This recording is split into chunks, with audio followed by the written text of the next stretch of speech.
The evening sky was painted with shades of orange and gold when the new hospital wing opened its glass doors to the public.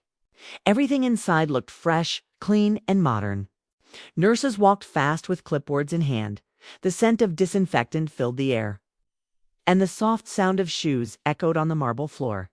Among the new staff was Anna, a confident young woman in her late 20s. She had recently joined as a senior receptionist, proud of her position and her new beginning. She carried herself with grace and a touch of pride, especially when her mother-in-law came to visit her workplace for the first time that week. But what caught everyone's attention that day wasn't the patients or the doctors. It was the old lady who quietly mopped the floor near the reception desk. She moved slowly, her back slightly bent, her hands thin and wrinkled. Her face showed years of struggle. Her eyes were dim yet kind, and she always kept her head down while working. Nobody knew her name. Everyone just called her the cleaner, Anna's daughter-in-law. Sophia arrived that morning with loud heels and a sharp perfume that turned heads. She was young, beautiful, and always full of opinions. She believed status meant everything. When she saw the old lady cleaning near the counter, Sophia frowned and whispered loudly to Anna, "Why do you let that old cleaner stay here? She's too slow. Look at her. She's barely standing straight." Anna looked up, embarrassed. "Sophia, please. She's just doing her job." But Sophia didn't stop. When the old lady passed by them with a gentle smile, Sophia turned to the receptionist beside her and said coldly, "Don't talk to the old lady. She's just the cleaner." Her voice was sharp, almost cruel, cutting through the air like a blade. The receptionist looked down awkwardly, and the old lady didn't say a word. She simply nodded, her eyes soft, and went back to her work. The rest of the day went on as usual. But something about the old lady lingered in the air. People noticed how she always came before everyone else, even before sunrise, and how she left after the last doctor had gone home. She rarely spoke, but sometimes she was seen standing by the children's ward, looking through the glass window with tears in her eyes. Some said she had lost someone here long ago. Others said she was just lonely. That night, a strange power outage hit the hospital. The lights flickered, machines beeped, and for a few minutes everyone rushed in panic. Anna was helping the night shift when she heard a faint voice calling from the hallway. It was soft, almost like a whisper. "Help. Someone help me." She turned around, but the hall was empty. The emergency lights glowed faint red, and the shadows stretched long across the floor. Anna's heart raced. She called out, "Hello? Is anyone there?" No answer. Just the low hum of machines in the dark. She walked slowly down the hallway, her shoes tapping on the floor, her phone light shaking in her trembling hand. Then she saw movement near the end of the corridor, someone standing near the old patient's room. It was the old cleaner. Anna sighed in relief, but also felt something strange. "Oh, it's you," she said softly. "You scared me." The old lady turned around slowly, her face pale under the dim light. "I'm sorry," she whispered. "I just thought I heard something." Her voice trembled, and there was sadness in her eyes. Something deep, something unspoken. Anna nodded, forcing a smile. And together they walked back toward the reception area. When morning came, the hospital returned to its usual rhythm. Doctors rushed in, patients filled the waiting area, and Sophia came again, this time to drop off Anna's lunch. As soon as she entered, her eyes rolled when she saw the old lady wiping the counter. "Still here?" she muttered.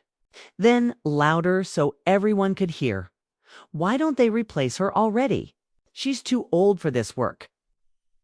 The old lady looked up this time, her eyes meeting Sophia's.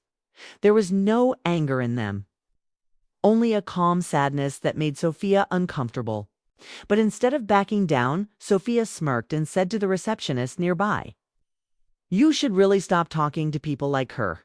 You never know what kind of diseases they carry." Anna felt her chest tighten. "Sophia, please, that's enough," she said quietly, trying to avoid a scene. But the old lady just nodded, her voice gentle as ever. "It's all right," she said. "Some people see with their eyes, not with their heart." Her words hung in the air. Even the nurses paused for a moment. But Sophia just scoffed and walked away. Later that day, the hospital director came by for his routine inspection. Everyone stood straighter, spoke more politely, and smiled wider. Sophia stayed back, watching proudly as Anna handled everything with grace. The director stopped near the reception and smiled. "Everything looks perfect, Anna. Good work." As he turned to leave, the old lady approached him with a respectful nod. "Sir, I finished cleaning the ward. Do you want me to check the emergency area next?" The director froze for a second. His eyes widened as he looked at her. "Mrs. Evelyn," he whispered. Everyone nearby looked confused. The old lady lowered her head slightly. "Yes, sir," she replied softly. The director's voice changed completely. It was no longer firm or professional, it was filled with respect. You don't need to clean anymore, ma'am. Not after what you've done for this hospital." Sophia frowned. "What do you mean?" she asked sharply. The director turned toward her, his expression serious. "Do you have any idea who this woman is?" Sophia shook her head. "She's just the cleaner, isn't she?" The director sighed deeply. "This hospital wouldn't exist without her. Mrs. Evelyn donated the land this building stands on. She founded the charity that saved hundreds of poor children here 20 years ago. She lost her only daughter in this very hospital when it was just a small clinic. After that, she spent every day here, helping, cleaning, serving quietly, without wanting credit or attention." The room went silent. Sophia's face turned pale, her lips slightly parted in shock. She looked at the old lady, again really looked at her this time. The wrinkles, the tired eyes, the quiet grace. Suddenly, the cleaner she had mocked moments ago felt larger than life. The old lady smiled faintly. "I never wanted to be remembered for money or names," she said softly. "I just wanted to be close to the place where my daughter's heart last beat." No one moved. Even Anna felt tears rising in her eyes. The sound of the hospital faded around them, replaced by a heavy silence that spoke louder than words. Sophia looked down, ashamed, her earlier arrogance melting away. She whispered, I didn't know." Mrs. Evelyn smiled kindly. "That's all right, dear. Most people don't." She turned to walk away, her slow steps echoing softly in the long hallway. But before she reached the corner, she stopped and looked back. "Anna," she said gently, "if you ever hear whispers in the hallway at night, don't be afraid. It's just me checking if everyone's safe." Then she walked away. That night, the hospital lights flickered again. Anna stayed late, finishing paperwork. The building was quiet, too quiet. As she looked up, she thought she saw a shadow move near the children's ward. Her heart skipped a beat. She stood up, slowly walking toward the hallway. The air felt colder, heavier, and then she heard it again. That same soft whisper. "Help someone. Help me." Her eyes widened. The voice was coming from the direction where Mrs. Evelyn had walked that morning. Anna froze, fear crawling up her spine. She looked down the corridor and at the far end saw something faint as small, flickering light near the door to the old records room. She took a step forward. Her hands trembled. The whisper grew louder. Something was waiting in that room, and when she finally reached for the doorknob, her breath caught in her throat. The door slowly creaked open on its own. Anna stood frozen at the entrance of the old records room, her hand trembling against the cold metal doorknob. The door had creaked open by itself, and the faint smell of dust and old paper drifted out. The room was dimly lit by a single bulb that flickered like a heart beaten off, on again. It was the kind of silence that made your skin crawl. Heavy and watchful, she swallowed hard and whispered to herself, "It's just the wind. Maybe the air pressure," but deep inside, she knew it wasn't. The hospital was too still for that. The sound she had heard, the soft whisper calling for help, had come from here. Anna took a careful step inside. The floor creaked under her weight. The walls were lined with old wooden cabinets filled with files, yellow, dusty, and forgotten. A faint humming sound came from somewhere in the back, like a tune being hummed by someone far away. Her heart pounded. She turned the light switch on the wall, but nothing happened. The bulb flickered again and then dimmed, leaving her in a soft glow that barely showed the shapes around her. She took out her phone and turned on the flashlight. The beam of light cut through the shadows, landing on old boxes marked with faded ink. Patient records, 2004. Child ward files donation list. Her eyes paused on that last box. Donation list. She bent down slowly and brushed off the thick layer of dust.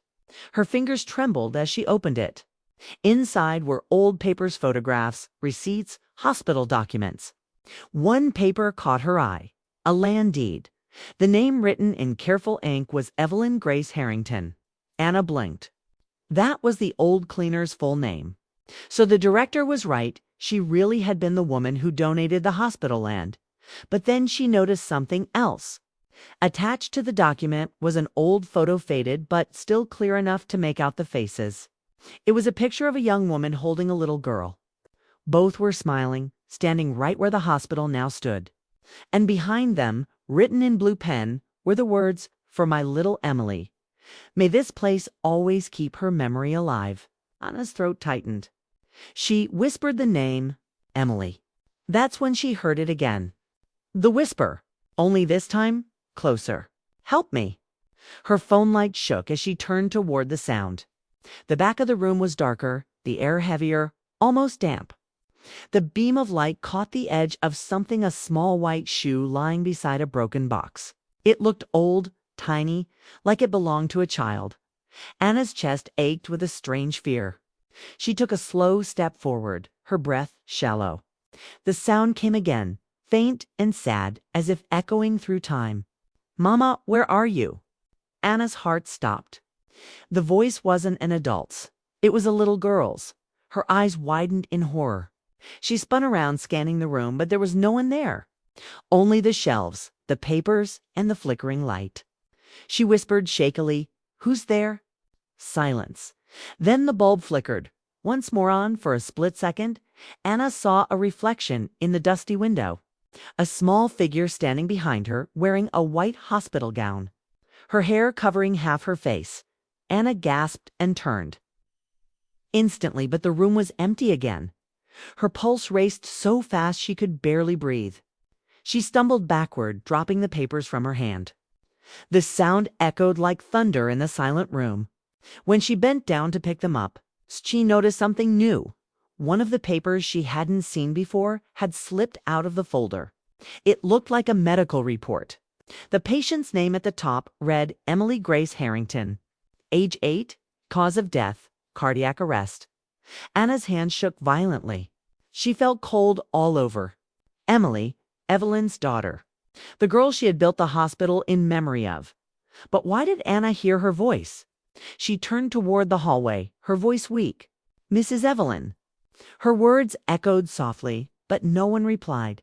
She took a step back toward the door, and as she did, she felt a faint rush of cold air brush past her neck as if someone had just walked by her side. She ran out of the records room, heart pounding. The hallway outside was empty, the lights steady now. Everything looked normal again, but nothing felt normal inside her. She rushed toward the reception desk, but it was empty. The night shift nurse had gone to check on patients. Anna sank into the chair, her hands still trembling. She looked at the wall clock. It was 2:47 a.m. The hospital was quiet except for the faint beeping of machines down the corridor. She tried to calm herself, but her mind replayed that voice, soft, frightened, innocent. "Mama, where are you?" Suddenly the elevator dinged. Anna's head shot up. The elevator doors slid open slowly, and for a moment she expected to see someone inside. But it was empty. Still, the inside light flickered strangely, and she could have sworn she saw a faint shape standing in the corner before it. Disappeared again. She pressed her palms to her face and whispered, "What's happening to me?" The next morning, Anna came early to talk to Mrs. Evelyn. She needed answers. But when she asked around, the other staff told her something that made her blood run cold. Double quotes, "Mrs. Evelyn didn't come in today." One nurse said. Anna frowned. "Are you sure? She never misses a day." The nurse nodded. "That's the strange part. She hasn't come in since last night." Anna's stomach twisted.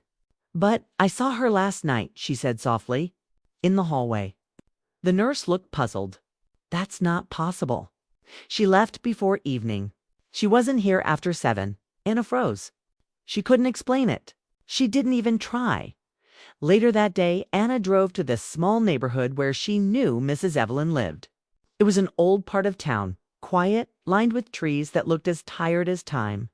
She found the house as Aaliyah's small white cottage with a rusted gate and flowers growing wildly along the fence. She hesitated, then knocked on the door. After a long pause, the door opened slightly. An elderly man stood there with sad eyes. "Yes. Hello, I'm Anna. I work at the hospital. I came to see Mrs. Evelyn." The man sighed softly. "You must be mistaken," he said gently. "Mrs. Evelyn passed away 3 days ago."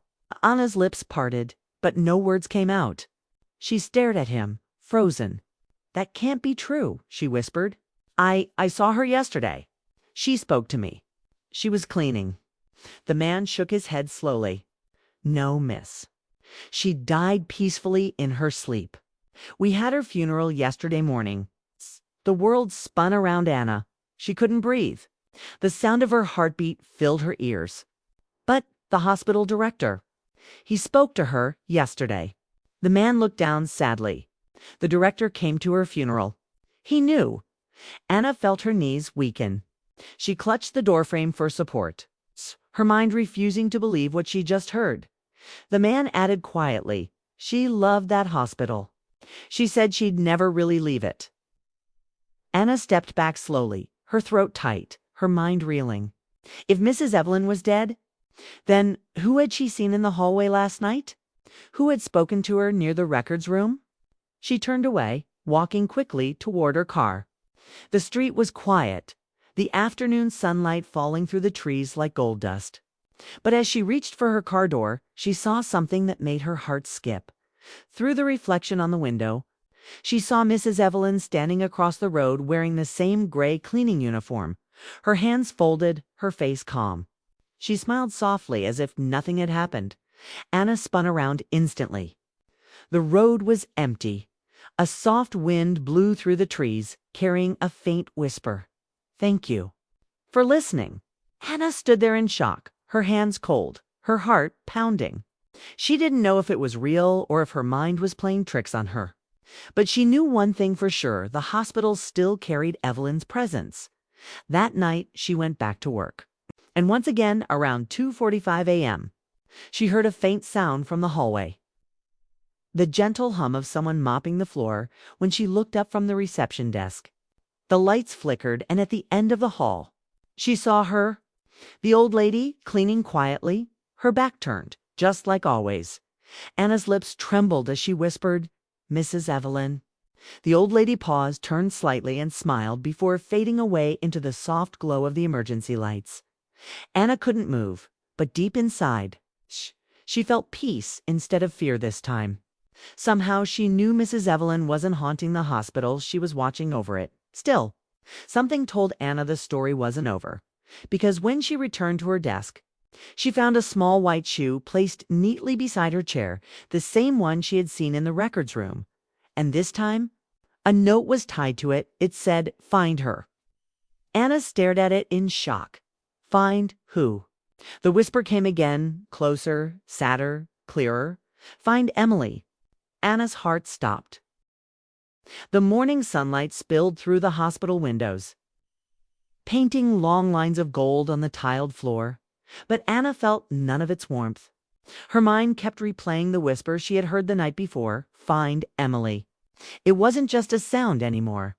It felt like a calling, soft yet desperate, echoing deep inside her. The small white shoe still sat on her desk, its fabric worn and delicate, a faint scent of old roses clinging to it. She had stared at it for hours, wondering how it even got there. She was the only one on shift at that time. No one else had been in that hallway. Now, as she sat behind the reception desk, pretending to check files, her thoughts were far away.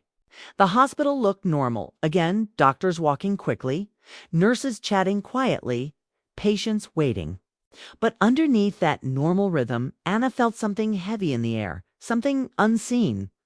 It was as if the walls remembered things that the living had forgotten. She decided she needed to know the truth about Emily Grace Harrington, the little girl whose name she'd seen on that old file. The child Mrs. Evelyn had lost long ago. When the clock struck noon, Anna found a reason to visit the hospital's archives office again. It was in the old part of the building, cold, quiet, and filled with the smell of paper and time. She walked down the narrow hallway, her shoes echoing softly, and opened the wooden door that creaked, just like before.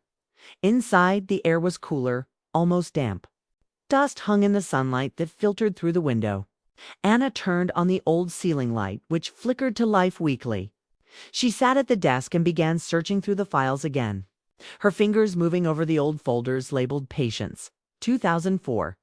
After half an hour, she found what she was looking for: Emily Grace Harrington's full record. She opened it carefully.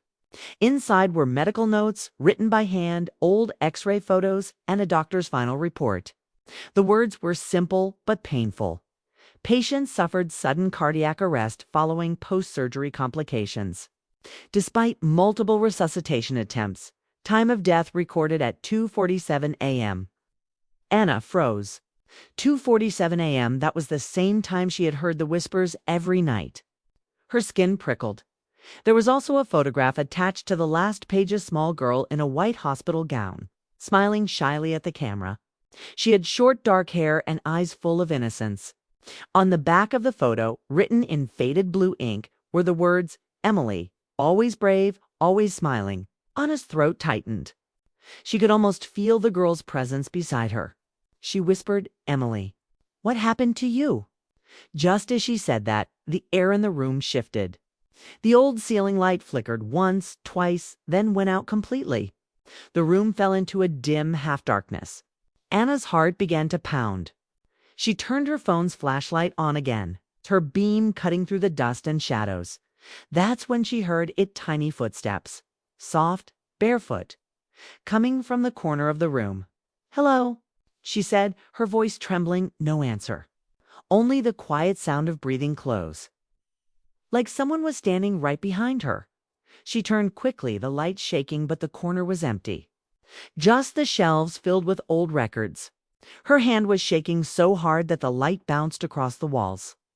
Then, for a second, she saw something, a small handprint on the dusty glass window. Too small to be an adult's?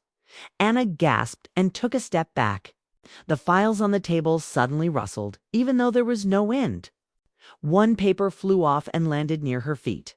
She picked it up and saw something written in fresh blue ink, "Room 217. Her stomach twisted. She didn't remember writing that, and she was sure it wasn't on the paper before. She left the archive room, clutching the note tightly. The hall outside felt strangely colder, even though the afternoon sun shone through the high windows. As she walked toward the elevator, her mind raced. Room 217. That was in the east wing, a part of the hospital that had been renovated recently. She rode the elevator up, the soft hum filling the silence. When the doors opened, the hallway stretched out in front of her, bright, white, peaceful. Room 217 was near the end. She walked slowly toward it, her shoes clicking lightly on the floor. Nurses passed by, some smiling politely. Unaware of the storm inside her, when she reached the door, she noticed something strange. The number plate read 217, but underneath it there was an older metal tag half covered in paint. She rubbed the paint away gently and saw faint engraved words. "Children's Ward Bed 3. Anna's breath caught." This must have been Emily's old room before the renovations. Before everything changed, Dodd. She hesitated, then slowly pushed the door open. The room was empty now, used as a storage space for extra beds and equipment. Sunlight filtered through the blinds, cutting lines across the dusty air. The smell of old medicine lingered faintly. She stepped inside and whispered, "Emily, are you here?" The door closed behind her softly, though she hadn't touched it. She spun around, her heart racing. "Who's there?" She called again. Then, faintly, she heard it. A child's giggle. Light, distant, but so real it made her knees weak. She turned her flashlight toward the sound. The beam landed on a small teddy bear sitting on one of the beds. It looked ancient, its fur faded. One button I'm missing. Anna slowly walked toward it. Her fingers brushed over the bear's soft ear. As soon as she touched it, the room grew colder. Her breath became visible in the air. She froze in shock. And then through the reflection in the window, she saw her, a little girl standing near the wall wearing a white gown. Her hair tied in a ribbon, her small hands clasped in front of her. Anna's heart pounded. She couldn't move or speak. The girl's lips moved slightly, whispering something. Anna strained to listen. "Find my mother." Anna whispered back, tears forming in her eyes. "I found her." "She's gone, Emily. She's at peace now." The girl shook her head slowly, her eyes sad. "She's not gone. She can't rest. Until I do." Before Anna could respond, the lights in the room flickered violently, and then everything went black. She screamed and stumbled back, clutching her phone. The flashlight fell from her hand, rolling across the floor. The small beam landed on the teddy Barand for a brief second. She saw tiny fingerprints glowing faintly on its fur, as if touched by invisible hands. When the lights finally came back on, the room was empty again. The teddy bear was gone.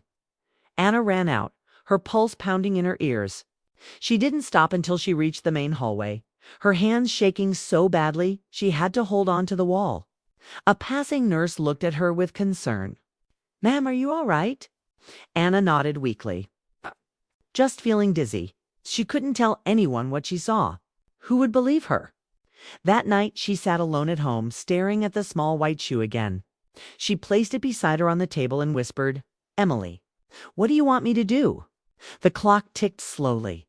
Midnight passed. The house was silent except for the sound of wind outside. Then, without warning, the lights flickered again like they did in the hospital. Anna's heart froze. She turned toward the shoe, and there it was, another note lying beside it. Her hand shook as she picked it up. The writing was the same faint blue ink, delicate strokes. It said only one sentence: she didn't die in the hospital. Anna felt the air leave her lungs. She whispered to herself, "What do you mean?" But deep down, she already knew what it meant. Emily's story wasn't what everyone thought. Something had been hidden, something even Mrs. Evelyn might not have known. The clock ticked louder. The shadows in the room seemed to grow longer. Anna could feel eyes on her, unseen but watching. She clutched the note tightly, her breath shaky. "Emily, what happened to you?" She whispered again. The curtains swayed gently, though the windows were closed. And faintly through the silence came the sound of a child's sob. Anna's heart ached as she whispered, "I'll find the truth. I promise." And then, just as she said that, the sound stopped. The room grew still. On the wall behind her, a faint shadow appeared, shaped like a small handprint. Anna turned slowly, staring at it. The handprint glowed softly for a few seconds before fading away. She knew what she had to do now. Tomorrow, she would go back to the hospital, not to work, but to find out how Emily really died, because someone had lied, and Anna was going to uncover the truth, even if it meant facing the dead again. The next morning came quietly, but the silence inside Anna's heart was anything but calm. She hadn't slept a minute. Her mind kept replaying that message again and again. She didn't die in the hospital. The blue ink still felt fresh in her memory, and the small white shoe on her table seemed to stare back at her like an unanswered question. The wind outside whispered softly against the window, and for a moment, Anna thought she heard a faint giggle again, the same one from room 217. She knew she couldn't ignore it anymore. Something was wrong with the story everyone believed about. Emily Grace Harrington. Mrs. Evelyn's daughter had not just died, she had disappeared from the truth. And now, even after death, the little girl was reaching out to be found. Anna got dressed and drove back to the hospital earlier than usual. The roads were empty, the morning sky still gray, and her reflection in the car window looked pale and tired. When she arrived, the automatic doors slid open, and the familiar smell of disinfectant hit her. Nurses were starting their shifts, and the corridors buzzed softly with the sound of footsteps and machines. Everything looked normal, but Anna knew what hid beneath that normal. She went straight to the director's office. The door was slightly open and she could see him sipping coffee while reviewing some files. When he noticed her standing there, he smiled politely.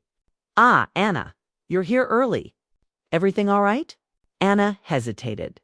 "Sir, I need to ask you something. About Emily Harrington." His smile faded instantly. He placed his cup down slowly and leaned back in his chair. "That's a name I haven't heard in a long time," he said softly. "Why do you ask?" Anna took a deep breath. "I found her records. I saw her picture. And last night I found something." She stopped herself, unsure if she should mention the whispers or the notes. "I found a note that said she didn't die in the hospital." "Is that true?" The director's expression tightened.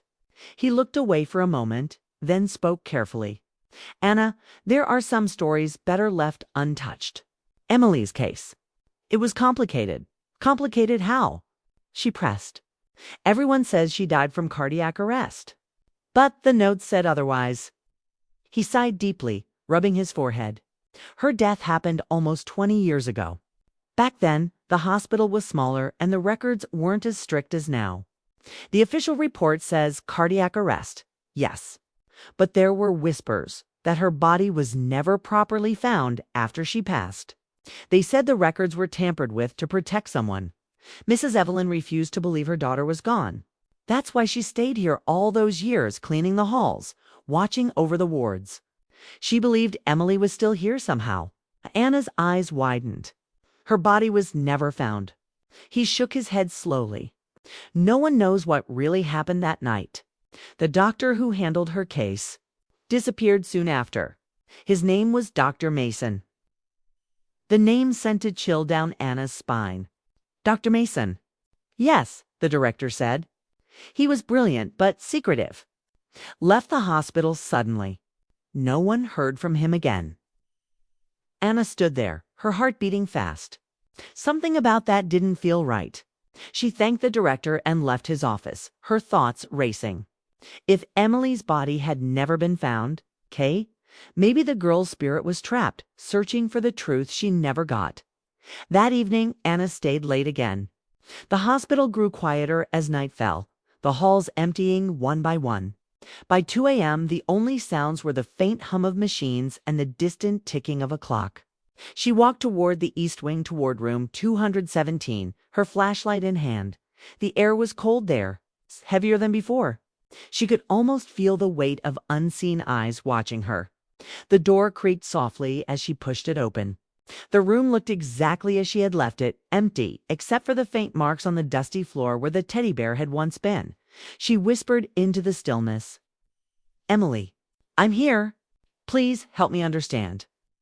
For a few seconds, there was only silence. Then, slowly, the temperature dropped.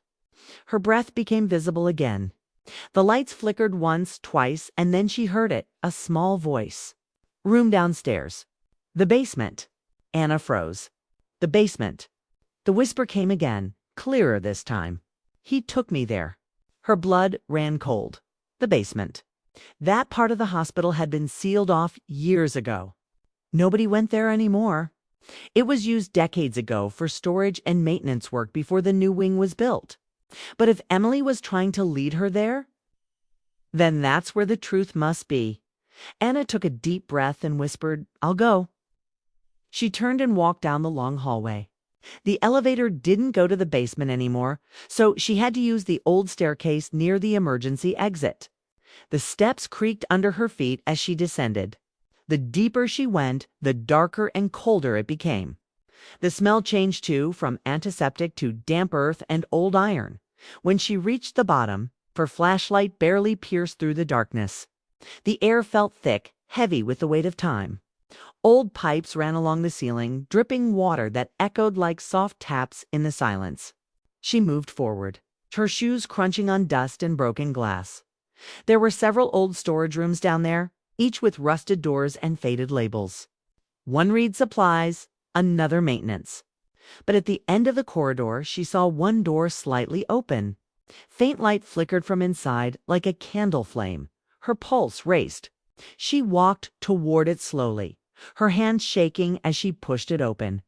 The room was small, filled with broken hospital equipment, stretchers, empty boxes, and a single metal bed frame. On the wall, old charts hung crookedly. But what made her heart stop was what lay in the corner, a small wooden box covered with dust and an old, torn blanket. She knelt beside it, brushing the dust away. Her fingers trembled as she lifted the lid. Inside, wrapped in an old hospital sheet, was a collection of items: a child's bracelet, a ribbon, and a small name tag that read Emily G. Harrington. Anna gasped softly, tears forming in her eyes. "Oh my God," she whispered. But then she noticed something else, a sealed envelope under the items. The paper was yellowed, the ink faded, but she could still make out the name written across it. To Mrs. Evelyn Harrington, from Dr. Mason. Her hands shook as she opened it. Inside was a letter. She held the flashlight closer and began to read aloud. "Dear Mrs. Harrington, I am writing this because I cannot live with what happened. Emily did not die during the surgery. Her condition improved that night. But there was a mistake, one that cost her everything. A nurse administered the wrong medication while I was away. By the time I returned, she had stopped breathing. I panicked. I tried to revive her, but it was too late. The hospital board wanted to hide it. They told me to write cardiac arrest and destroy the records. I couldn't do it. I couldn't face you. I left everything here, her things, her tag, hoping one day the truth would be found. I am so sorry." Anna's tears rolled silently down her face. The truth had been buried here, hidden in darkness. Emily had died because of a mistake, and her spirit never found peace, because the truth had been covered up. As she finished reading, a soft light filled the room, warm, gentle, glowing softly near the bed frame. Anna looked up, and there she saw Emily again. The little girl stood in the light, her smile faint but peaceful this time. "Thank you," she whispered. "Now she'll know the truth." Anna nodded through her tears. "She knows, Emily. She knows now." Emily's smile widened. "I can go now." The light around her grew brighter, wrapping her in a soft glow. And then slowly she faded like mist, dissolving into sunlight. The air in the basement grew warmer. The heavy feeling lifted. Anna felt her heart lighten for the first time in days. But as she turned to leave, something on the wall caught her eye, a faint shadow, shaped like an old woman's hand resting gently against the wall. As if saying goodbye, Anna whispered, "Goodbye, Mrs. Evelyn," when she climbed back up the stairs. The sun was already rising, and the hospital lights looked softer than ever. The whispers were gone. The halls felt peaceful. But as Anna passed the reception desk, she noticed something small, placed neatly on her chair, the same teddy bear she'd seen in room 217. A small tag hung around its neck with one final message written in the same delicate blue ink. "Thank you for finding us." Anna held the bear close to her chest, tears falling freely now. The story of the cleaner, the mother, and the lost child had finally ended. Or so she thought, because that night, as she left the hospital and walked past the garden outside, she saw something glowing faintly among the flowers, two figures standing hand in hand, one tall and one small, smiling under the moonlight before slowly fading away. Anna stopped and whispered softly, "Rest now." But just as she turned to leave, she noticed something behind the bench, a folded piece of paper. She picked it up, her heart pounding again. On it was written, "There's still one more truth." Anna froze, her heart thundering in her chest. Anna stood in the hospital garden, her fingers trembling as she held the folded paper. The morning air was cold, and the soft light of dawn turned the sky a pale silver. The world was quiet, too quiet. The hospital behind her was waking up, nurses beginning their shifts. Machines beeping faintly through the windows, but for Anna, time had stopped. All she could see was that message written in blue ink. There's still one more truth. Her heart thudded painfully against her ribs. She thought everything was over. She had found Emily's things. She had uncovered the truth about her death. She had even seen her spirit finally at peace. But this note felt different. It wasn't Emily's handwriting. The letters were shaky or uneven, as if written by an older hand. Anna turned the note over. But there was nothing else. No signature, no clue. She looked around the garden again, scanning every corner, every bush, every shadow. Nothing moved except the leaves in the early breeze. The hospital walls loomed, tall and silent behind her, their white paint faintly glowing in the sunrise. Her thoughts raced. Who left this note? What truth could still be missing? As she slipped the paper into her pocket, she noticed something else on the ground near the bench, an old key. Small, rusted, and tied to a faded blue ribbon. She bent down and picked it up, turning it in her hand. On the metal, faintly carved, were the letters. M.H. Mrs. Harrington, she whispered. It had to be hers. But why leave a key now, after everything? Anna tucked the key safely into her coat pocket and went inside.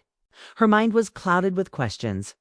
She needed answers, and maybe, just maybe, someone who could help her find them. When she entered the staff lounge, her friend Clara was there, making coffee. Clara looked up, instantly noticing Anna's pale face and tired eyes. "You look like you've seen a ghost again," she joked softly, then frowned when Anna didn't smile. "Hey, what happened?" Anna sat down, gripping the note. "Clara, I think there's something else. Something I missed." Clara sighed and sat across from her. "You're still thinking about that little girl, aren't you? Anna, you already did everything you could. You found out what happened. Maybe it's time to let it go." "I can't," Anna whispered, "because this morning I found another note. It said there's still one more truth. And I found a key with Mrs. Harrington's initials on it." Clara frowned. "A key to what?" "I don't know," Anna said, "but something tells me it's not over yet." Clara hesitated, then nodded slowly. "All right, then let's find out. Maybe the old lady had something she kept hidden. Did she have a room, a locker, anything like that?" Anna's eyes widened slightly. "Her cleaning closet," she said suddenly. "It's still sealed. No one's used it since she passed away."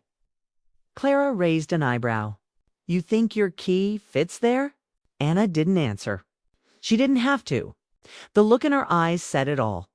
The cleaning storage was at the far end of the West Wing, a place most staff rarely went anymore. The door was old, with peeling paint and a faded label that read Janitor 04. Dust covered the doorknob. A faint smell of chemicals and metal hung in the air. Anna took out the key and looked at Clara. "Ready?" Clara nodded, though her hands shook slightly. The key slid in easily, almost like it had been waiting for this moment. The lock clicked open. The door creaked as Anna pushed it. Inside, the small room was dim and narrow, lit only by a single bulb that flickered weakly.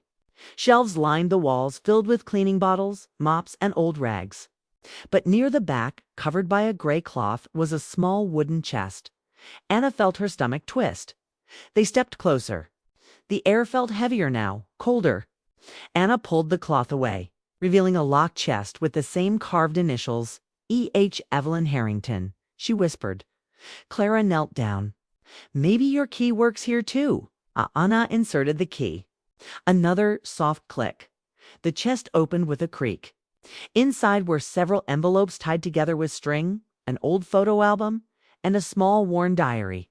The smell of age and paper filled the air. Anna untied the string and opened the first envelope. Inside was a letter written in shaky handwriting. "If you are reading this, it means you have found what I could not say aloud. My name is Evelyn Harrington. I worked here long after my daughter's death because I needed to watch over her, not her body, but her truth. I knew something was hidden. I knew there was more. And I was right." Anna's breath caught. She continued reading, her voice trembling. "I discovered that Dr. Mason was not the only one involved. Someone else forced him to lie, someone from the hospital board.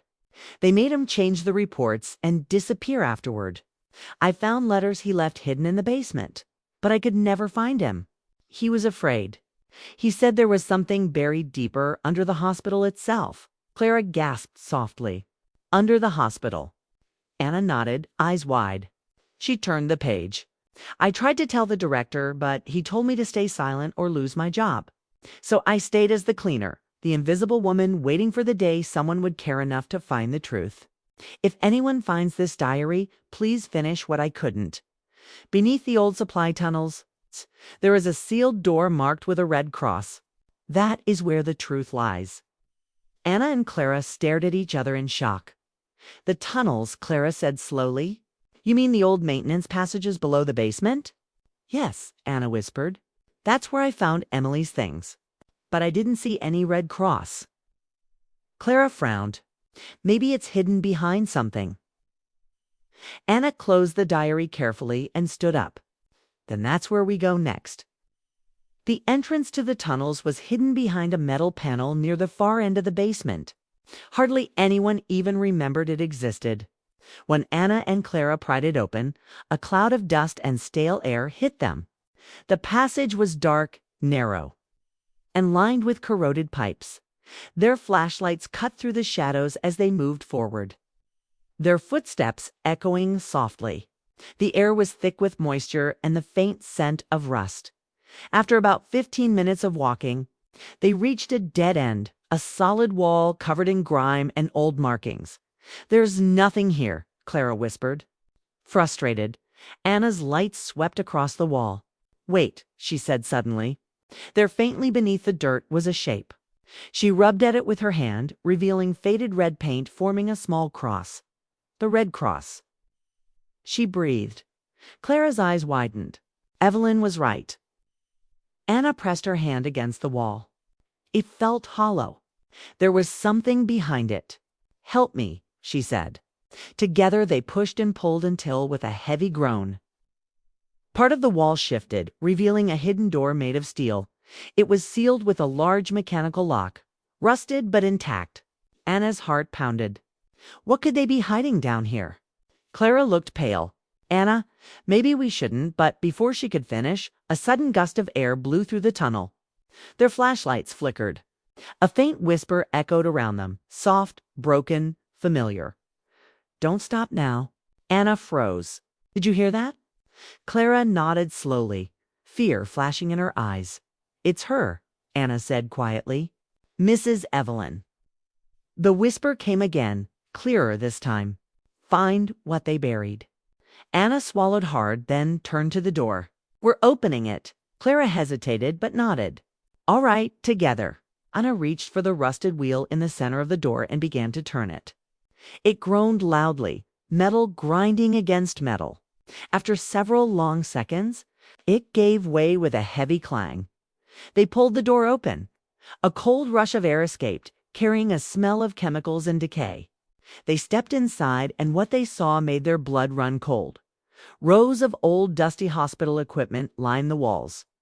In the center of the room stood a large metal table with straps, the kind used for experiments or autopsies. And on the floor beside it were old patient files scattered everywhere, their pages yellow and brittle dot. Clara picked one up, reading the faded label aloud. Experimental Treatment Program, Confidential. Anna's eyes widened. This isn't just about Emily. She knelt down, flipping through the files. There were dozens of names, children, patients who were never discharged, all marked deceased, all around the same year Emily died. Oh my God, Anna whispered. They were testing something.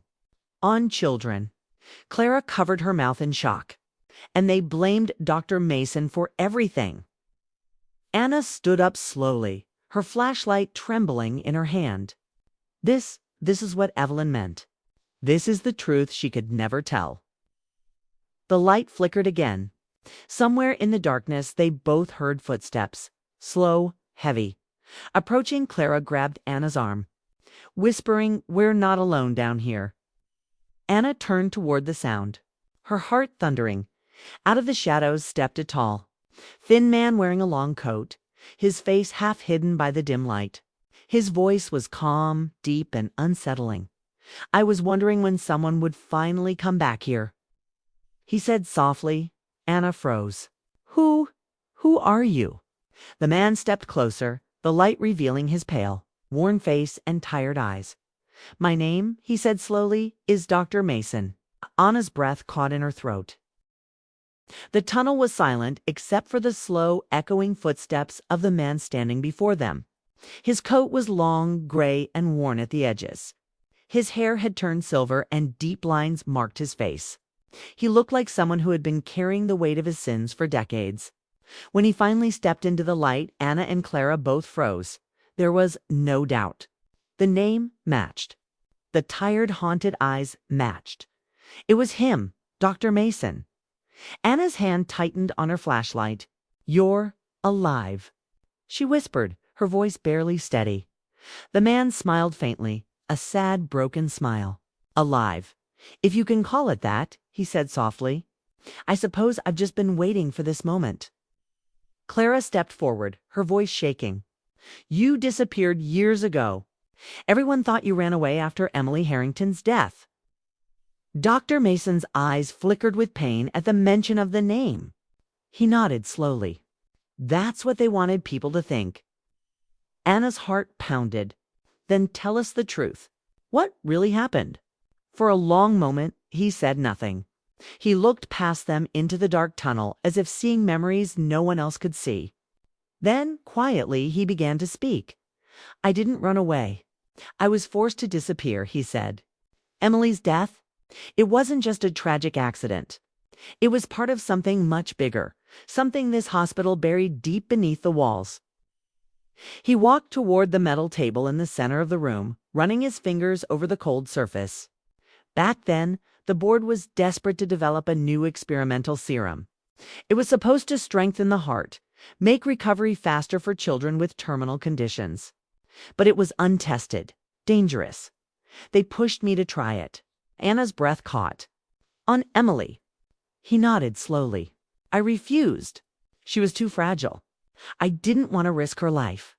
But while I was gone one night during my few hours of rest, they went ahead without my consent. They gave her the serum." His voice broke slightly. It stopped her heart within minutes. Clara's hand flew to her mouth. "Oh my God." Dr. Mason looked at the ground, his shoulders trembling. "When I returned, she was gone.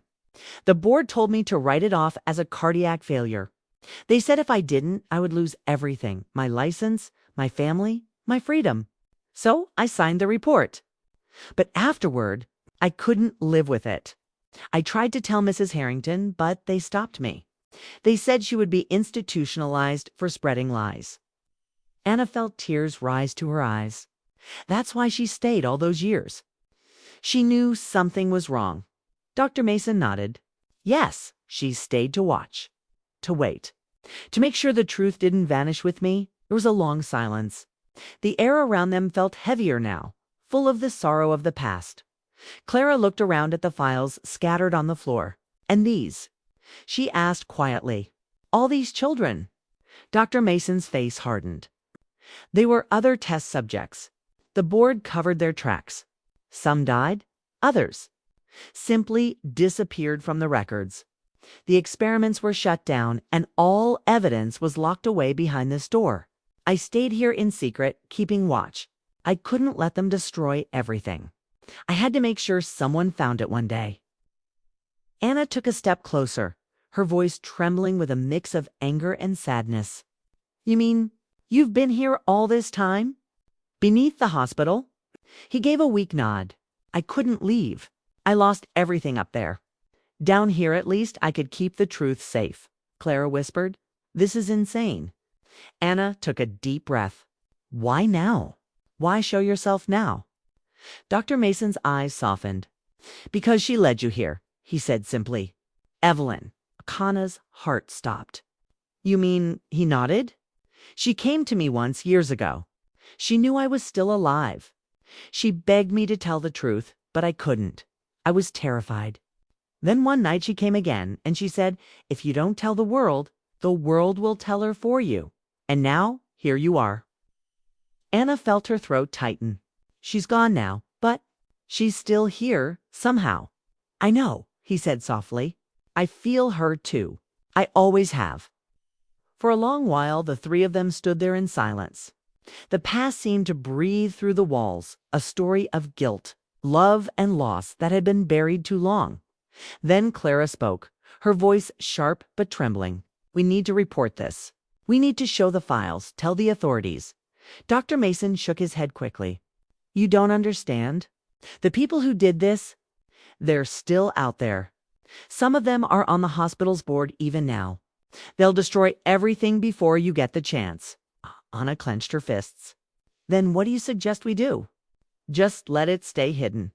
He stepped closer, his eyes serious. "No, but you must be careful. If you want justice for Evelyn and Emily, you'll need proof that can't be erased. There's one last file, the original logbook that records every serum test. I hid it somewhere safe." "Where?" Anna asked Dot. He hesitated. "In Evelyn's locker."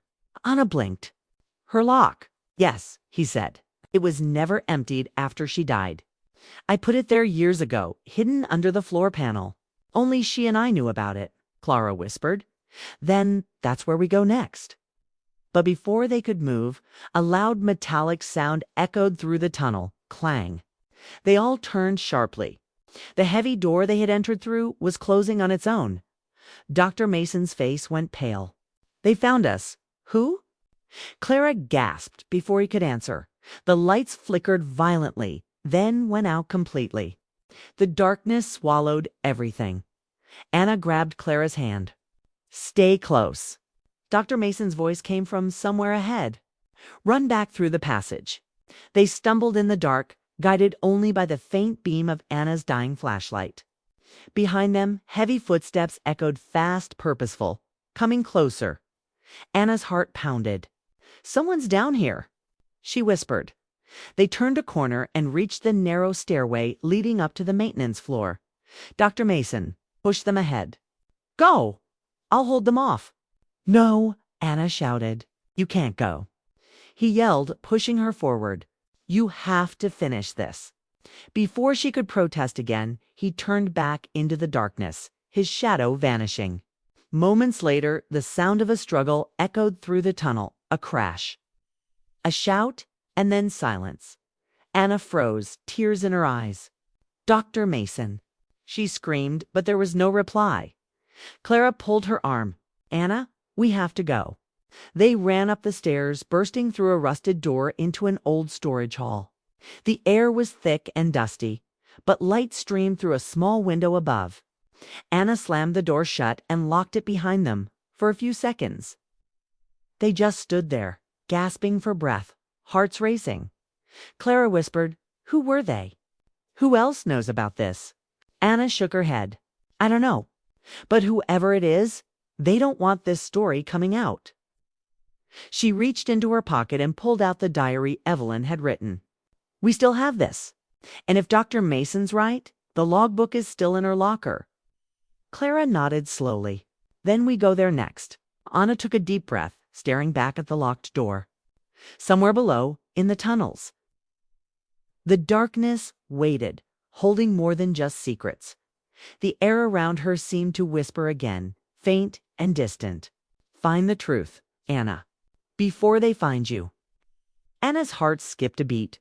"Evelyn?" she whispered, but there was no answer, only the hum of the building above them.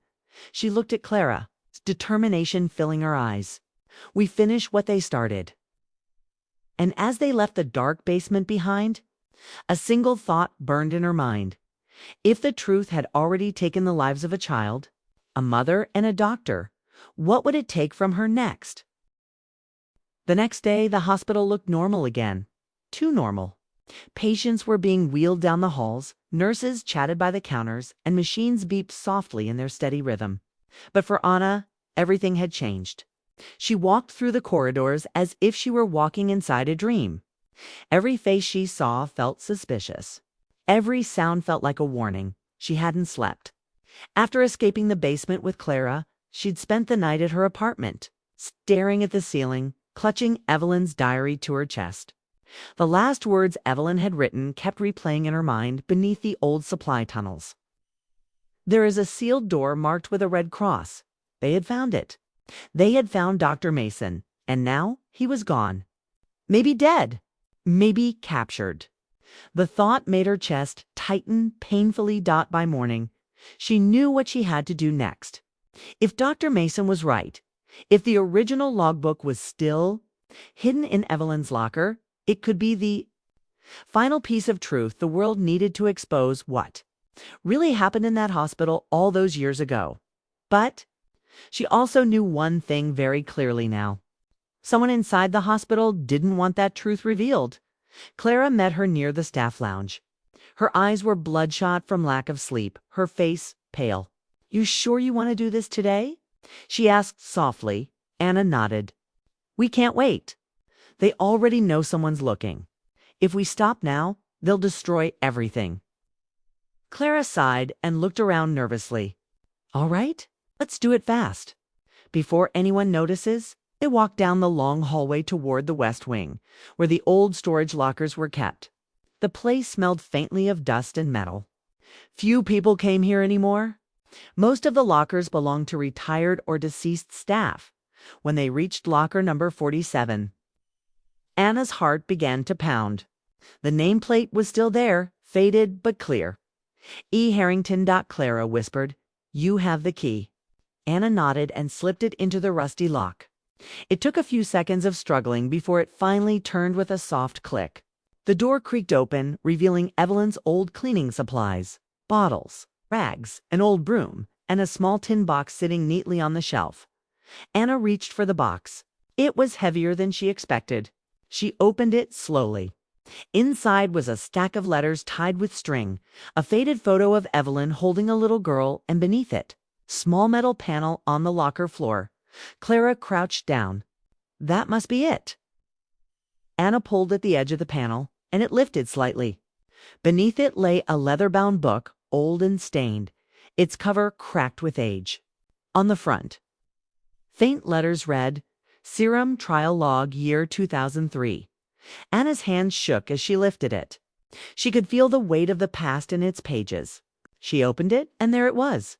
Every test, every name, every dose, every result. "Oh my God," Clara whispered. "It's all here. All the proof." Anna flipped through the pages, scanning names. Her eyes stopped when she reached one. It's the one that made her throat tighten. Patient, no. 12, Emily Grace Harrington. Status, test subject. Condition, recovered. Terminated after phase 3 due to heart failure. Terminated, Anna whispered. They wrote it like it was a project, not a child. Clara clenched her fists. "We have to take this to the police." Anna nodded, closing the book. "Yes, but not yet. If the board finds out we have it, they'll stop us before we can even leave the building." Suddenly, the sound of footsteps echoed from the hall outside. Both women froze. Clara's voice was barely a whisper. "Someone's coming." Anna quickly slipped the logbook into her bag and closed the locker. The footsteps grew louder, steady, deliberate, getting closer. She turned off her flashlight just as the shadow of a man appeared in the doorway. It was Director Collins. He smiled when he saw them. But it wasn't a warm smile. It was cold, sharp, and calculating. "Good morning, ladies," he said smoothly. "You're here quite early," Anna forced a smile. "Just cleaning up the old section. I thought I'd check on the old lockers." The director nodded slowly, his eyes narrowing. "Is that so? Strange? No one ever comes here anymore." Clara shifted uneasily. "We were just finishing up, sir." Collins looked at the locker behind them, then back at Anna. "That one hasn't been opened in years. Why start now?" Anna's pulse quickened. "I was just checking if it needed to be cleared." "I'll lock it up again." Step closer, his gaze sharp. "You seem nervous, Anna. Something wrong?" Her hand tightened on the strap of her bag. "No, sir. Just tired." He smiled again, that same false, knowing smile. "Well, do make sure you don't wander where you shouldn't. Some doors are better left closed. Wouldn't you agree?" Anna felt her stomach twist. "I knew?" Somehow, he knew. "Yes, sir," she said quietly. He turned slowly and began to walk away, his footsteps echoing down the empty hall. But just before he disappeared around the corner, he paused and said, without turning back, "Oh, and Anna, don't stay late tonight. The hospital is not always safe after dark." Her blood ran cold. When he was gone, Clara whispered, "He knows." He knows we found it. Anna nodded slowly. Then we need to leave. Now. They left the hospital as quickly as they could. Outside, the air was heavy with the scent of rain. The clouds hung low, gray and swollen. Anna gripped her bag tightly as they walked to her car. We take it to the police station right now, Clara said firmly. But before Anna could reply, her phone buzzed in her pocket. She pulled it out, a text from an unknown number. If you go to the police, you'll end up like him. Clara leaned over her shoulder, reading the message. Like who? Before Anna could answer, another message appeared. Dr. Mason. Anna's fingers went numb. Her vision blurred for a second. Oh my God. He's dead. Clara grabbed her arm. Anna, we can't go to the police now. Whoever's behind this is watching us. Anna's breath shook. Then what do we do? Clara looked around, scanning the street nervously. We hide the logbook somewhere safe. Then we find someone we can trust, someone outside the hospital. Anna nodded slowly, though fear gripped her heart. She knew what they were up against now. This wasn't just about an old experiment. It was about a cover-up that had been protected for decades by powerful people who would do anything to keep it buried. That night, Anna couldn't stay home. Every sound made her jump. Every shadow felt like it was watching her. She finally decided to go somewhere no one would think to look back to the hospital chapel. The chapel was quiet, dimly lit by candlelight. She sat on the back bench, the logbook in her lap. The rain outside tapped softly against the stained glass windows. She whispered to herself, Evelyn, if you can hear me, I need your help. What do I do now? For a moment, there was only silence. Then a faint flicker of light. The candle nearest to her burned brighter. The air grew warmer, softer. And in that light, she saw it, a faint figure standing by the altar. It was the old lady, Mrs. Evelyn. She wasn't smiling this time. Her face looked sad, almost worried. She lifted her hand and pointed toward the hospital's east wing, the same wing where Emily's room once was. Anna stood slowly. You want me to go there? The old woman nodded once. Then she whispered so faintly that Anna almost didn't hear it. He left something for you. Anna's heart raced. Dr. Mason. The ghostly figure didn't answer. She simply pointed one last time. Then faded away like smoke. Anna clutched the book tightly. She didn't know what waited for her in that wing, but she knew one thing, whatever it was, it would lead her to the final truth. She whispered into the empty chapel, I'll finish this, Evelyn. I promise. Outside, the thunder rolled and the lights flickered across the hospital grounds. Somewhere in the east wing, behind locked doors and forgotten rooms, something or someone was waiting. The storm had grown worse by the time Anna stepped back into the hospital. Thunder rolled across the sky, shaking the windows. The air smelled of rain and old electricity, the kind that fills your lungs and makes your skin crawl. Most of the lights in the east wing were off. The hallways were darker than usual, only faintly glowing under the flicker of emergency bulbs. She moved quietly, each step echoing softly against the tile floor. The building seemed to breathe with her long, slow, uneasy breaths. In her hands, she held the small leather logbook and a flashlight. The ghost's words haunted her mind. He left something for you. Evelyn's ghost hadn't appeared since that night in the chapel, but Anna felt her presence faint, but steady, like a whisper following her through every shadow. The east wing had been closed for years. The doors leading to it were chained, the paint cracked. Warning signs still taped over the glass, authorized personnel only. Anna slipped through the side entrance she and Clara had used once before. The hinges groaned softly as she pushed it open. Inside, the air was heavy and stale. Dust swirled in the beam of her flashlight. Broken wheelchairs lay against the walls, and rusted medical carts stood like skeletons in the dark. The place smelled of old chemicals and something faintly metallic, the scent of forgotten time, as she walked deeper inside. She heard something, a faint tapping sound, irregular and distant. At first, she thought it was just the storm, but the rhythm was too distinct. It sounded like metal hitting glass. She followed the noise down the corridor until she reached A small door marked Research Lab to see. The sign was barely legible. The handle was cold under her fingers. She turned it, and the door opened with a soft click. The room beyond was almost completely dark except for a faint blue light blinking on one of the old terminals. The air was colder here, the silence sharp enough to hurt her ears. She walked in slowly.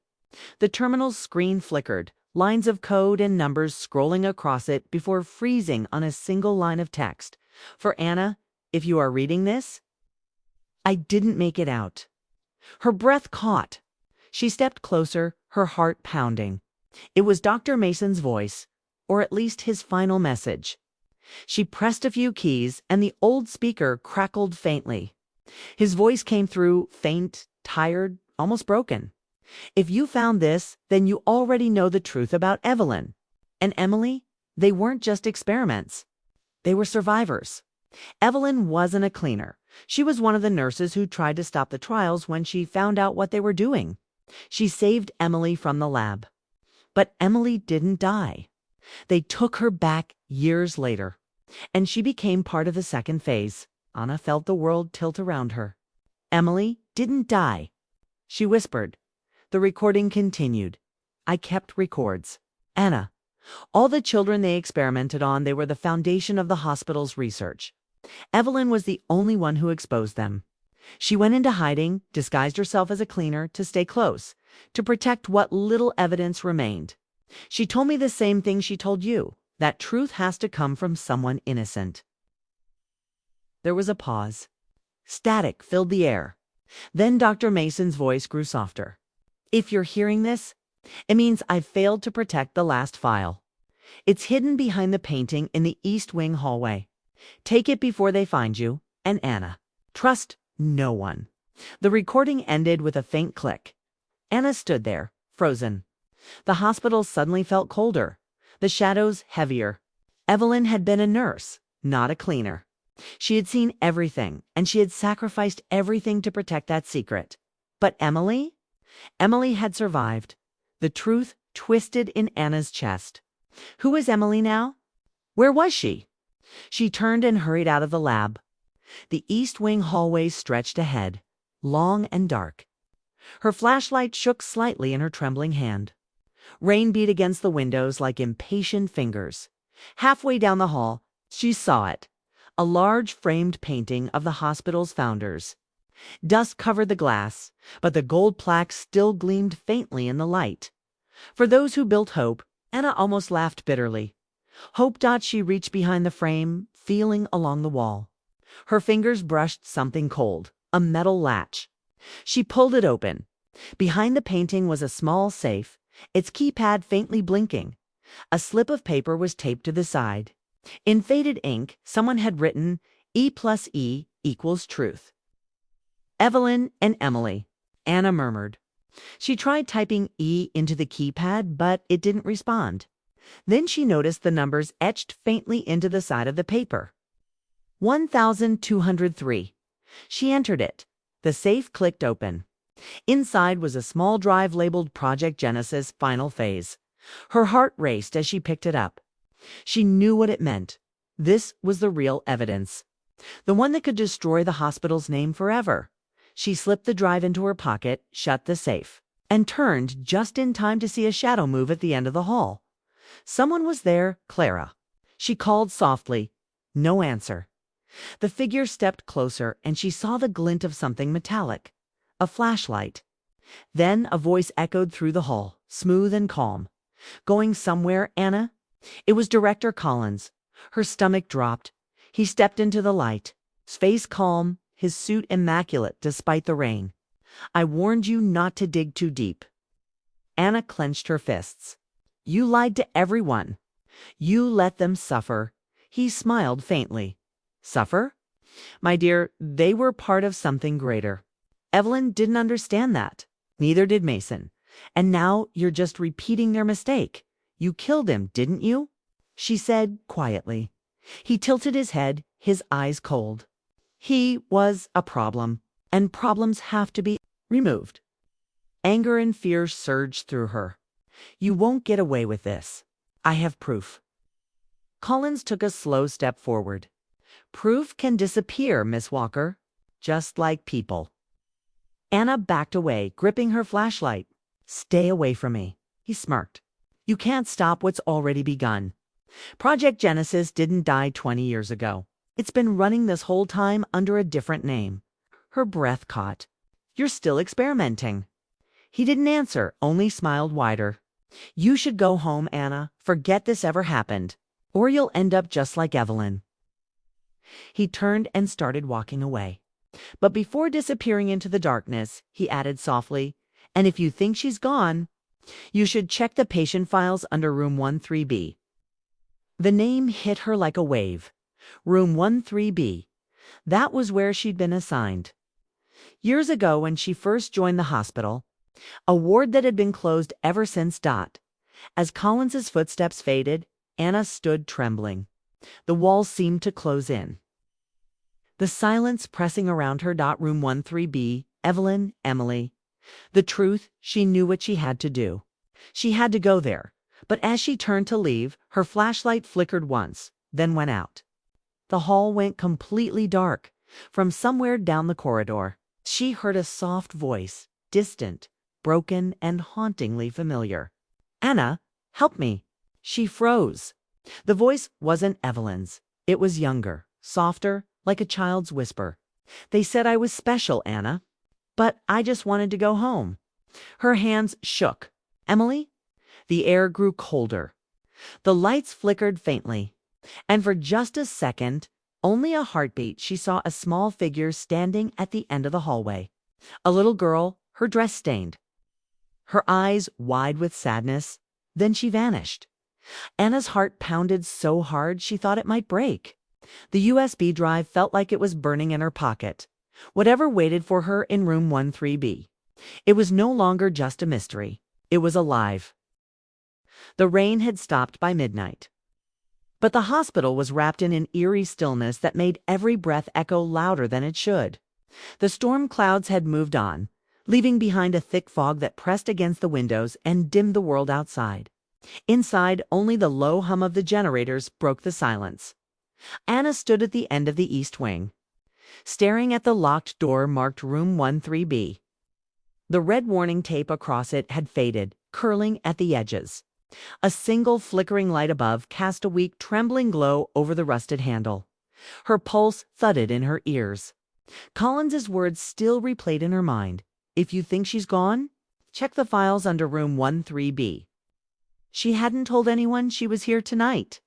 Not Clara, not security, not even herself, until she was already walking through the dark corridors. The drive with all the evidence lay hidden deep in her jacket pocket, zipped inside. But the pull of that voice, the little girl's whisper, was stronger than her fear. She raised her flashlight, the beam shaky from her trembling hands. The lock was old, but with one hard twist of the emergency key she'd taken from the records office, it broke open. The door creaked slowly inward. Cold air rushed out, smelling faintly of disinfectant and something metallic like rust. Or blood. Inside, the room was small. Empty beds lined the walls, their sheets yellowed with time. Medical monitors stood dead and silent, their screens blank. But what caught Anna's attention first was the single working light bulb hanging from the ceiling, glowing dimly, swaying gently, as though someone had just brushed past it. "Hello?" she whispered. "Is anyone here?" No answer. She stepped inside, closing the door behind her. The sound of it shutting echoed like a gunshot through the empty hall. A single patient file lay open on a desk at the far end of the room. Dust coated the papers, but the name on top was clear. Emily Grace Harrington. Her throat tightened. "Emily?" She breathed.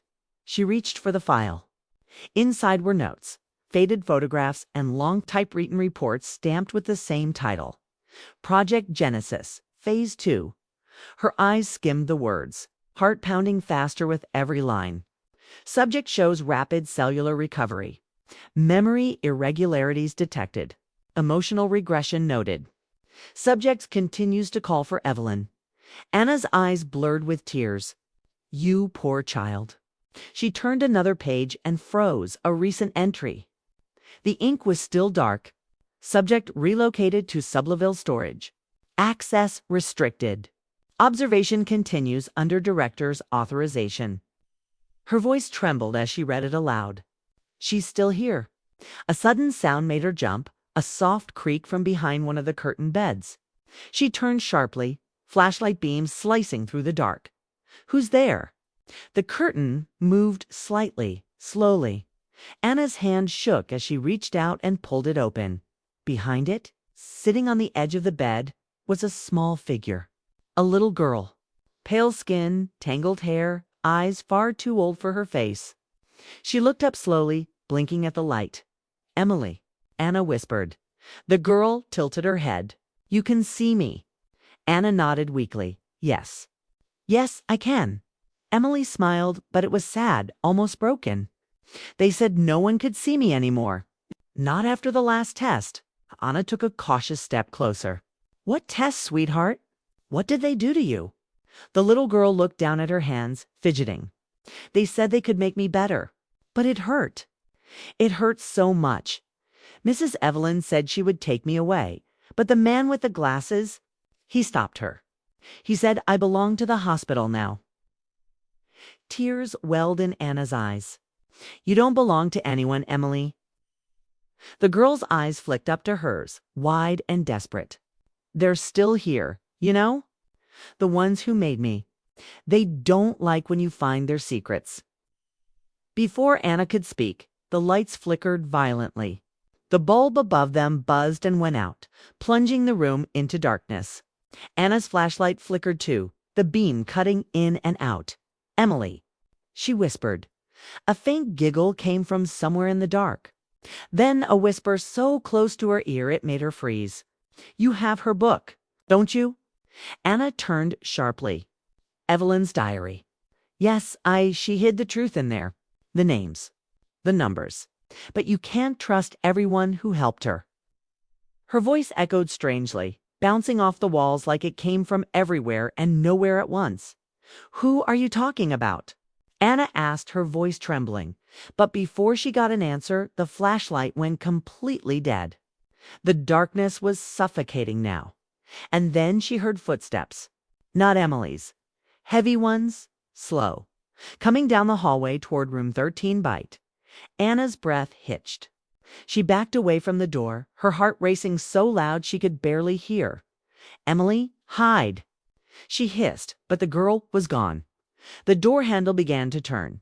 Anna pressed herself against the wall, clutching the USB drive in her pocket. The door opened and Director Collins stepped inside. He looked calm, collected, as if he'd been expecting her. His voice was smooth. "You shouldn't be here, Anna." She glared at him. "Where is she? What did you do to Emily?" He smiled faintly. "Emily. Ah, you mean Subject 12? She's not alive, Anna. She hasn't been for a very long time." "She's here," Anna said firmly. "I saw her." He took a slow step closer. "You saw what she wants you to see. But that child died 20 years ago. Evelyn couldn't save her." Anna's hand trembled, her back pressing against the cold wall. "You're lying." He stopped just a few feet from her, his shadow long and sharp in the dark. "Believe what you like. But if you want to survive this night, you'll give me what you took from the East Wing." She shook her head. "You'll never get it." He sighed, almost disappointed. "Then you'll join the others who thought the same." He reached into his coat, and in that moment, the lights flickered on for just a second. Standing behind him was Evelyn's ghost. Her eyes glowed faintly, her expression calm but fierce.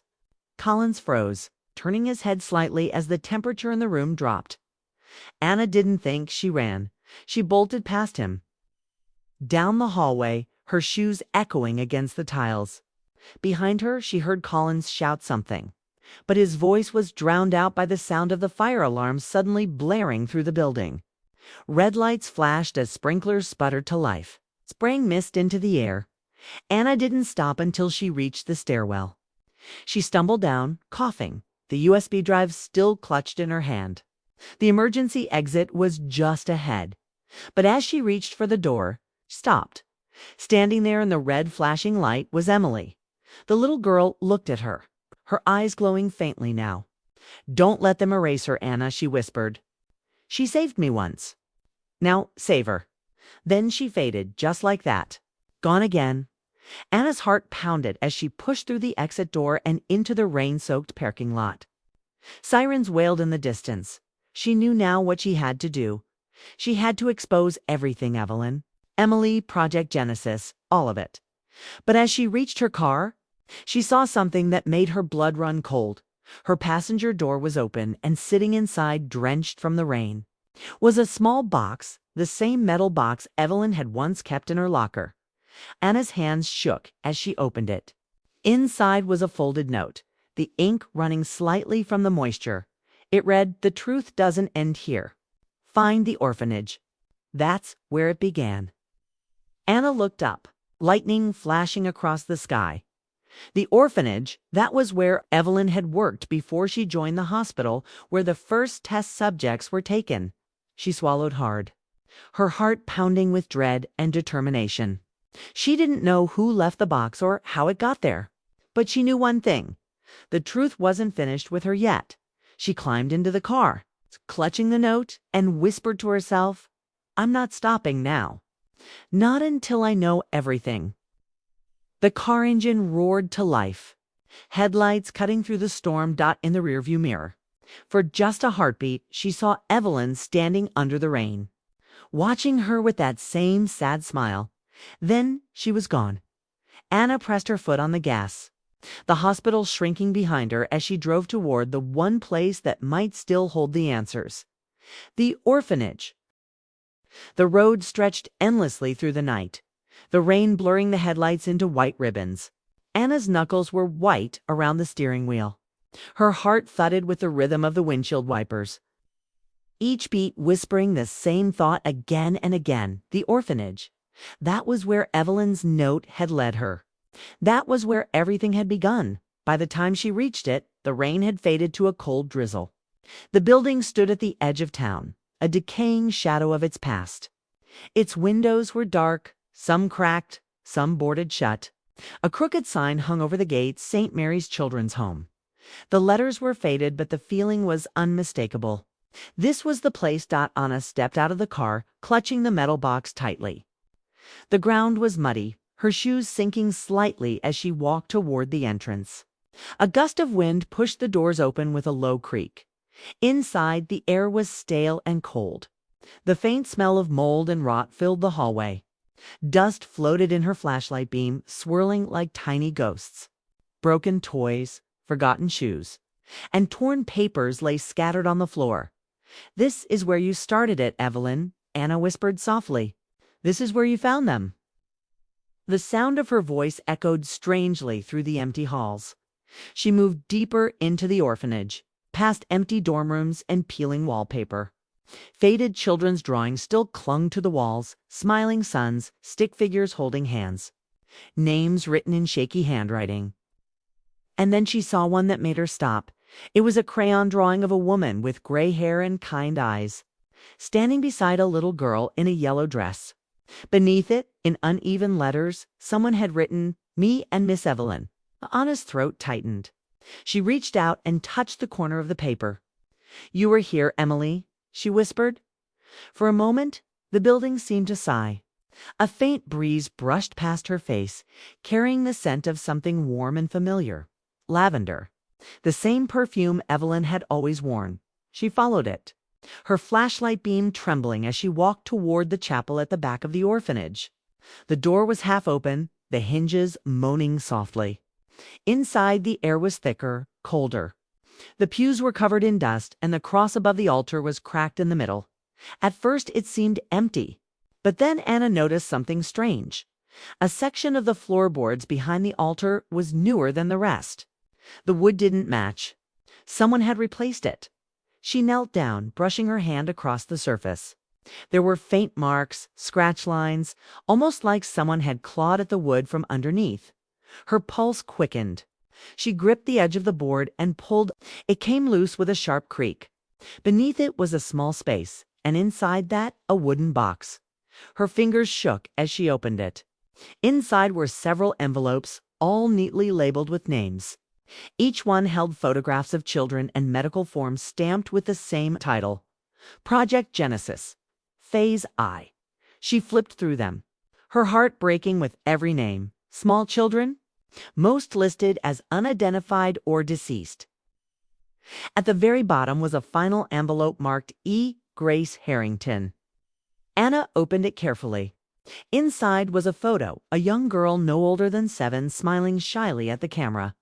Written on the back in Evelyn's handwriting were the words, "She's the one they won't let go. Protect her if I cannot." Tears blurred Anna's vision. "You tried so hard, Evelyn," she whispered. "You tried to save them all." Suddenly, a noise echoed behind her. The sound of footsteps. She spun around. The chapel was still empty, but the air had grown colder again. Her flashlight flickered. Then she heard it, a soft, trembling voice. "She did save me." For a while, Anna turned toward the altar, and there she was. Emily, standing in the center of the chapel, her hair damp, her dress pale yellow, her eyes glowing faintly in the dim light. "Emily," Anna said softly, taking a step forward. "You're safe now. I've found the truth. I'll tell everyone what they did." The little girl smiled sadly. "You can't tell them, Anna. They won't believe you. They'll make it disappear again, just like before." Anna shook her head. "No, I have proof. I have everything." Emily tilted her head. "Proof isn't enough. You have to show them what they did. Make them see." The lights flickered again, the chapel trembling faintly. A soft hum filled the air, like electricity running through old wires. And then another figure appeared beside Emily, older, gentle, familiar. Evelyn. She stood quietly, her face calm, eyes filled with both sadness and pride. Anna felt her chest tighten. "Evelyn?" The ghost smiled faintly. "You did what I couldn't, Anna. You found the truth. You gave voice to the forgotten."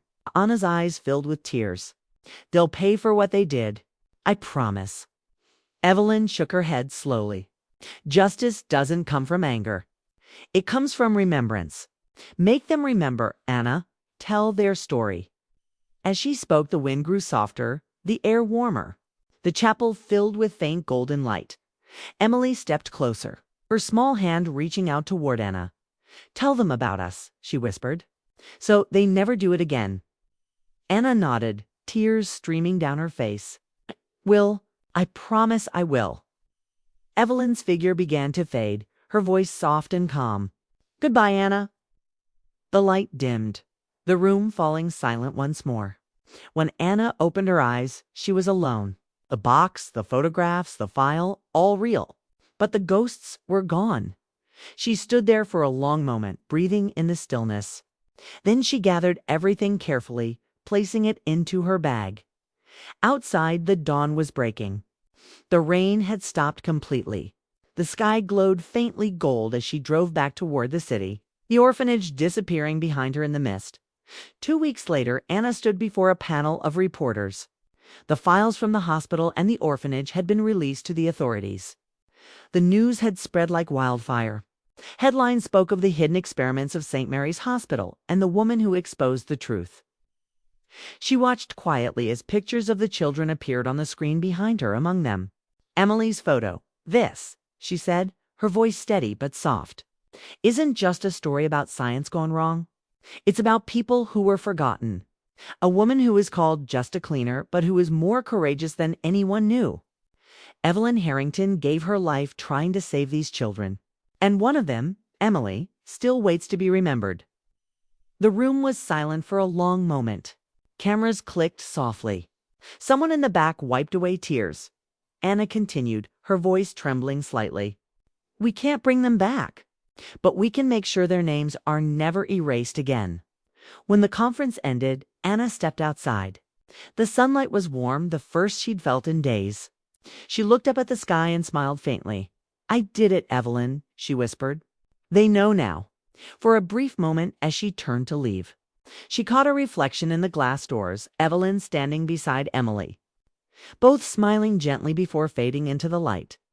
Anna took a deep breath. feeling peace for the first time in what felt like forever. She walked toward her car, the morning sun shining on the hospital in the distance, now silent. Now just a building, no longer holding its secrets. And as she drove away, her voice lingered softly in the wind, a final message for those who listened to her story. If you enjoyed this story, please like, subscribe, and share your thoughts in the comments. Some truths are painful, but some must be told even if it takes a lifetime.